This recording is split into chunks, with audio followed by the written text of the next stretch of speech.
Thank you very much. You're welcome to integrated science lesson on the soil profile.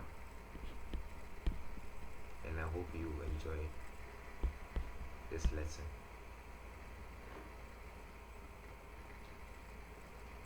Okay.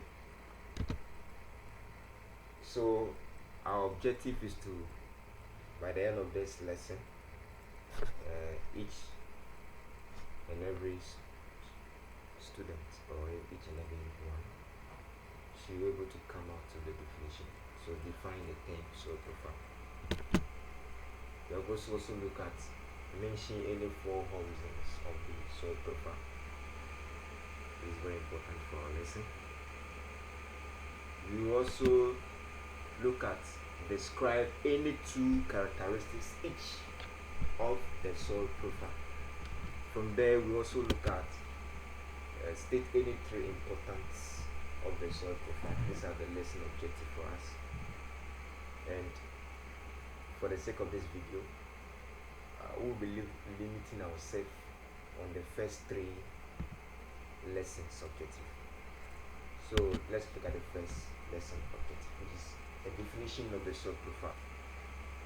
For us to define the soil profile, I want us to look at the diagram of the soil profile.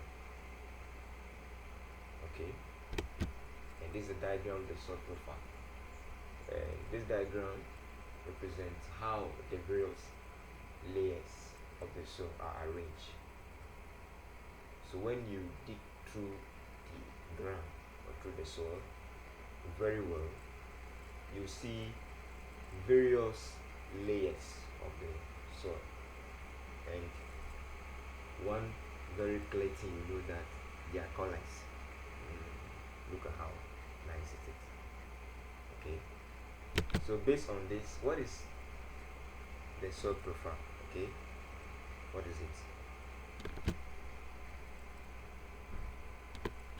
So the soil profile is defined as the vertical cross-sectional view of the soil, which shows a series of distinct layers of the soil. Okay, so when we dig through the soil vertically, it shows us different layers, and these different layers is referred to as the horizons. Okay, if you've been to a constructional site or where they are building a building, they're about to build a building, what do? They dig through the soil, and if you observe critically, you see the various layers of the soil. Okay, now let's look at the horizons of the soil. How many horizons do we have? Some people will say 5, some people will say 6. Let's see how many are they. The first one is A horizon, which is also known as the topsoil. The B horizon, which is also known as, or which is also called the subsoil. Or C horizon, which is known as the weathered rock. The last but not least is D horizon, which is called the parent rock, or what? Bed rock. Parent rock or bed rock. That is very important. So based on this, we have how many horizons? We have 4 horizons. They are what? Horizon A, B, C, and D. So keep that in mind, it's very important. Now, for us to look at the various layers, the various horizons, one after the other, let us view the soil profile again. Let's look at it critically. Look at it. So I want to show you something. So from where the pointer is to here is called horizon A, and if you can see on the diagram, you can see that it's divided into 2. Okay, for the sake of your level, I don't want to dive into details in relation to that. Okay, and so the horizon A, the first one is that it is usually dark. One of the first character is usually dark. or dark brown in color. When you look at the color, when you look at the color of the topsoil, eh, critically, it is usually dark. Usually means it varies depending on the land.